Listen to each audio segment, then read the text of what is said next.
God is so good. His ways, lovingly set out for us in his Bible, are so good. But don't we find his ways hard?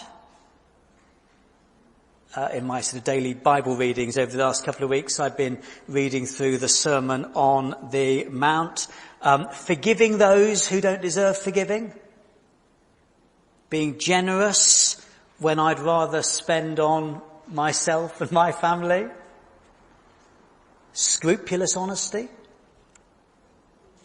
sexual ethics. Sex is solely for within heterosexual marriage.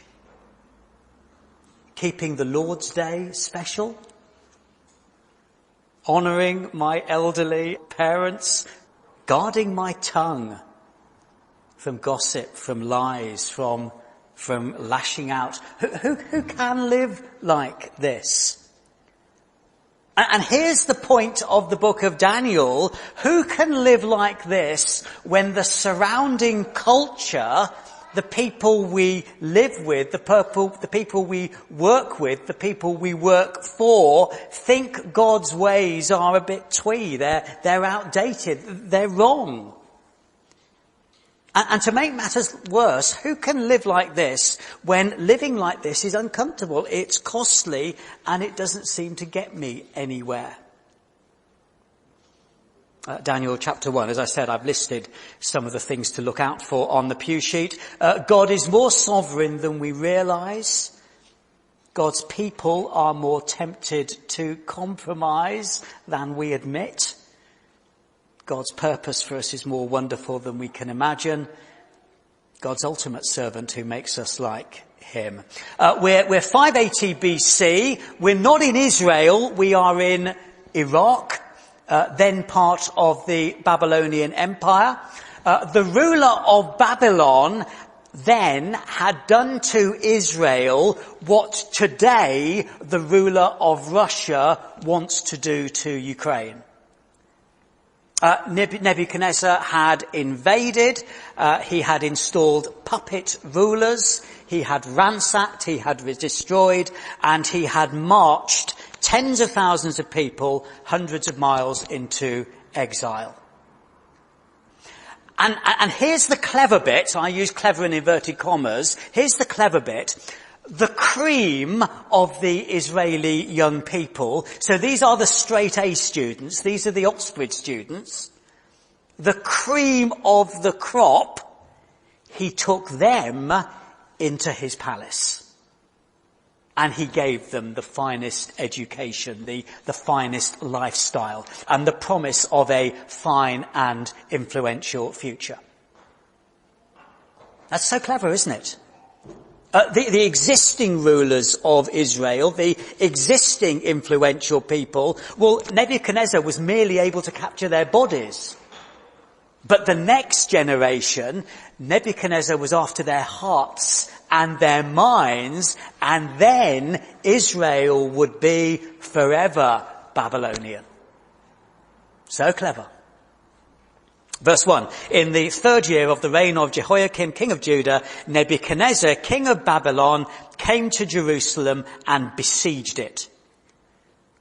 And the Lord delivered Jehoiakim, king of Judah, into his hand, along with some of the articles from the temple of God. These he carried off to the temple of his God in Babylonia and put in the treasure house of his God.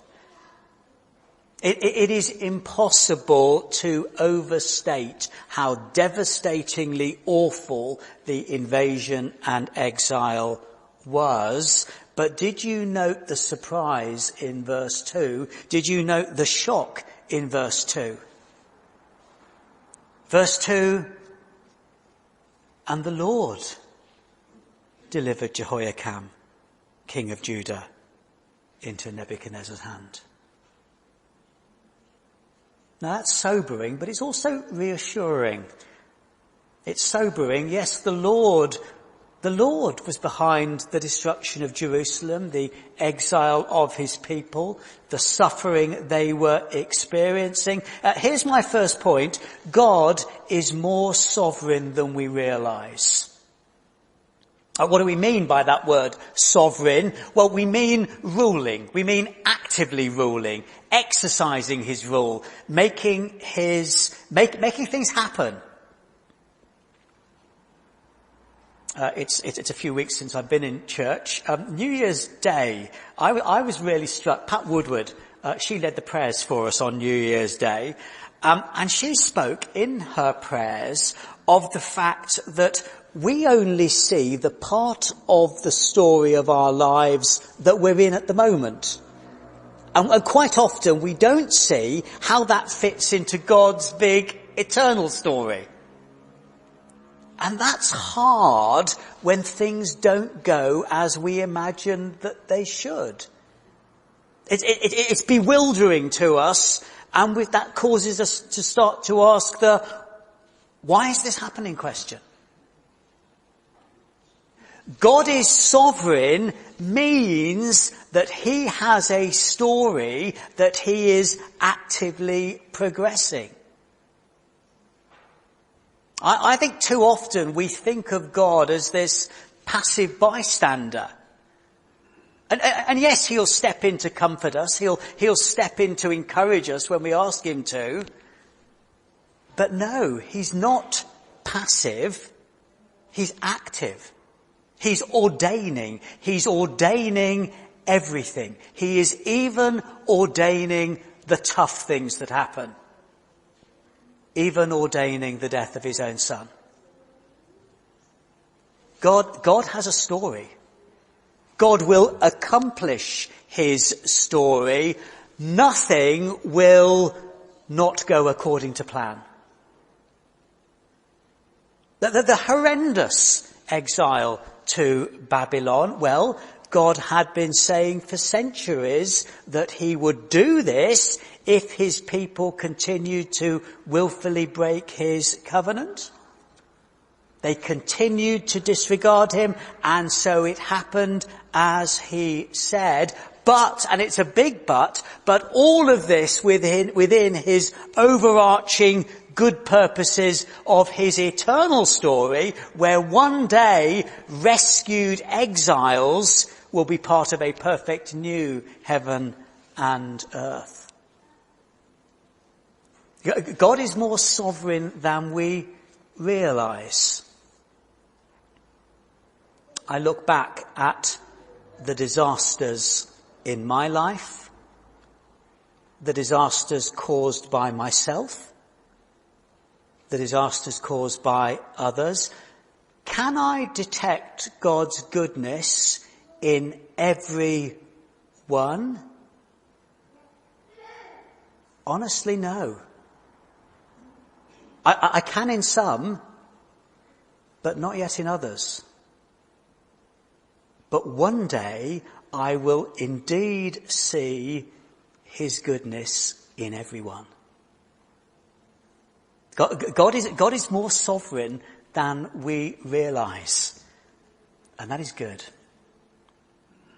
But secondly, God's people are more tempted to compromise than we admit. Verse 3, then the king ordered Ashpenaz, chief of his court officials, to bring into the king's service some of the Israelites from the royal family and the nobility. These are the straight A students, young men without any physical defect, handsome, showing aptitude for every kind of learning, well-informed, quick to understand, and qualified to serve in the king's palace. He was to teach them the language and literature of the Babylonians. The king assigned them a daily amount of food and wine from the king's table. They were to be trained for 3 years, and after that they were to enter the king's service. Among those who were chosen were some from Judah, Daniel, Hananiah, Mishael, and Azariah. The chief official gave them new names. To Daniel the name Belteshazzar, to Hananiah Shadrach, to Mishael Meshach, and to Azariah Abednego. But Daniel resolved not to defile himself with the royal food and wine, and he asked the chief official for permission not to defile himself this way. Now, clearly this is being set up as a story for us of someone who didn't compromise. But the key question I had, and I read it, was, what was the issue with the food and the wine? Nebuchadnezzar was out to convert Daniel and his friends to the ways of Babylon. He changed their names, Belteshazzar, Shadrach, Meshach, Abednego, and these weren't any old names. These names referenced Babylonian gods. So, for example, Belteshazzar, the Babylonian god Bel. You can see what he's doing, changing their names, changing their identity, filling their minds with Babylonian culture and philosophy and ways of thinking. And these four guys went along with this, but they drew the line at the royal food and wine. Why was this their line in the sand? Well, I'm not exaggerating when I say books have been written on that question. Books have been written. And my conclusion, I really don't know. But we do know that Daniel knew that he had to stay faithful. He must not forget or be unfaithful to the God who made him, the God who was his Lord. And drawing the line here was maybe Daniel's way of saying to God, saying to himself, saying to others, no, I'm not going to look to Nebuchadnezzar to give me this day my daily bread. Give me this day his choice of fine food and wine. I'm going to keep to a simple diet which will remind me that the true Creator God is my God. And maybe further, Daniel was thinking that the sumptuous food and the fine wine and the banquets was the beginning of the slippery slope of being totally sucked in to Babylonian life. But we do know this was Daniel's line in the sand that he would not cross. Now, isn't this the same for us?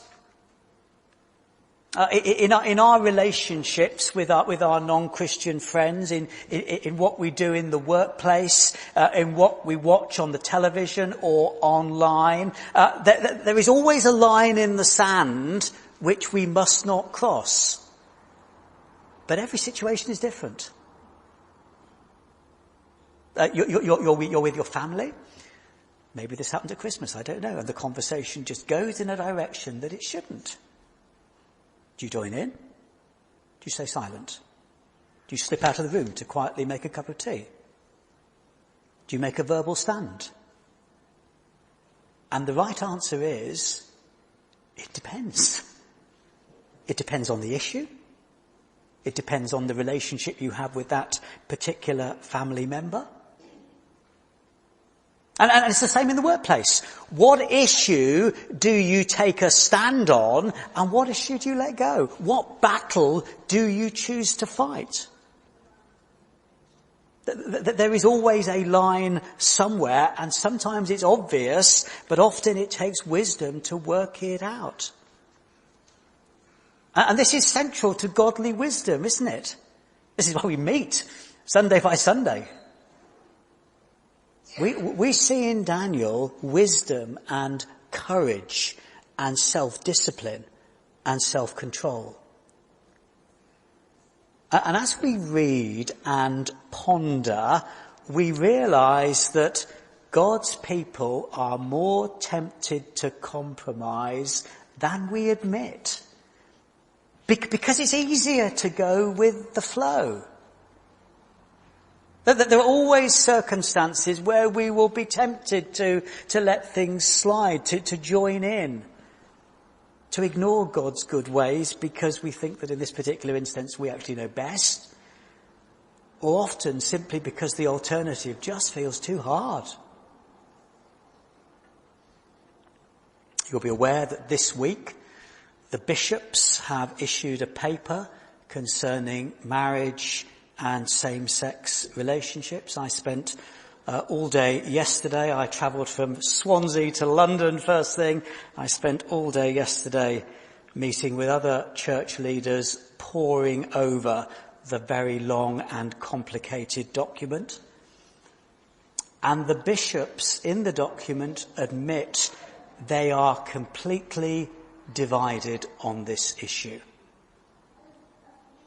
That those bishops wanting to remain faithful to God are under acute, almost unbearable pressure. Pressure from MPs and the government to adopt their definition of marriage. Pressure from various lobby groups. And also pressure from some very powerful and influential other bishops who don't believe that the Bible should be our supreme authority. God's people, even our bishops, are more tempted to compromise than we like to admit, because it's easier to go with the flow. Please will you pray for them. Please will you pray for General Synod as it meets in 2 weeks' time. Please especially will you pray for me. The pressure I feel is more acute than I think I let on. Verse 8. Verse 8, but Daniel. Aren't those great words? Aren't those great words, verse 8? But Daniel resolved not to defile himself with the royal food and wine, and he asked the chief official for permission not to defile himself in this way. God is more sovereign than we realize. God's people are more tempted to compromise than we admit. But thirdly, God's purpose for us is more wonderful than we can imagine. But Daniel says to the official, no, I can't do this. So try us out on simple food, and if we don't thrive, then we'll have a rethink. And in God's goodness, health-wise, they thrived. Educationally, they thrived. And there is that standout phrase in verse 17, to these 4 young men, God gave knowledge and understanding of all kinds of literature and learning, and Daniel could understand visions and dreams of all kinds. Here's the question, who ultimately gave these men knowledge and understanding? Was it their tutors? Was it their books? No, it was God. Again, we see God's sovereignty, God actively ruling in their lives, God working out his purposes even through their captivity, even through their exile, even through, get this, pagan kings and tutors. Now, why does God do this for Daniel? And the answer is that if you'd asked Daniel at the time, why is God doing this? He said, I don't know. Daniel presumably merely realizes that he is skillful, he is gifted, he is insightful, he can understand visions and dreams. But if you said, why has God done this? He'd say, I don't know. And indeed it would be years and decades before he ultimately knew why God had done this. We will discover next week. But the point of Daniel chapter 1 is that through Daniel's suffering, through Daniel's willingness not to be compromised, God uses him in a way that he could not imagine. And isn't this the promise of the gospel for you and me? Perhaps when we first became Christians, we were won over by God's love for us. We perhaps saw our deep need for forgiveness, and we were amazed that Jesus died for me. And we became secure in God's presence within us, God leading us, God guiding us, God's Holy Spirit changing us. And we were relieved, we were grateful, we were secure in the prospect of an eternal life without end, obviously guaranteed. But here's the thing we began to discover as we matured as Christians. We began to discover that we were rescued by God. We were adopted into his family for a reason. What is that reason? The reason is so that we can join in him with his eternal purposes. We were rescued so that we can be useful to him, so that we can be a key part of his amazing, eternal, cosmic story that impacts the world in which we live. God's purposes for us, even in this life, never mind heaven, is more wonderful than we can imagine. God's purpose for us is more wonderful than we can imagine, even where we currently live, even where we currently work, even with the people we currently spend our time with, even within our church family, our wider church. And God, who doesn't change, shows us this by his dealings with Daniel. But, and very briefly, my last point, the book of Daniel isn't about Daniel. The book of Daniel, as every book in the entire Bible, is actually about Jesus. And as we read Daniel, don't we think, gosh, doesn't he remind me of Jesus? Do you remember Jesus growing up in the temple in Jerusalem as a 12-year-old? Luke's words, growing in wisdom and stature. The adult Jesus resolving at the beginning of his ministry, not whilst in the wilderness of Babylon, but in the wilderness of the desert, Jesus resolving not to compromise with the ways of the world. The devil whispering to him, you can have everything the world offers. You can have success, you can have power, you can have recognition.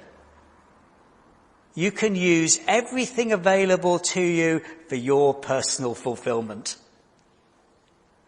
You can avoid the pain of rejection of the cross. And Jesus resolving not to compromise.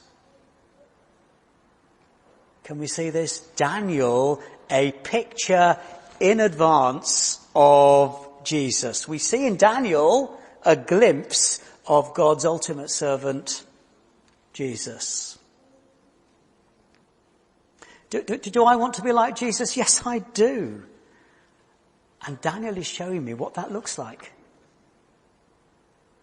580 BC, God the Father, by his Spirit, at work making Daniel like Jesus. 2023 AD, God the Father, by his Spirit, at work making you like Jesus. In the midst of whatever acute difficulties you're currently living with. In the midst of whatever pressures to compromise you face occasionally or constantly. Your God is more sovereign than you realize. And yes, you are more tempted to compromise than you admit. But God's purpose for you is more wonderful than you can imagine. God has sent Daniel to show us Jesus. And God is as committed to you as he was to Daniel. To make you as lovely and as faithful and as useful and as uncompromised as Jesus.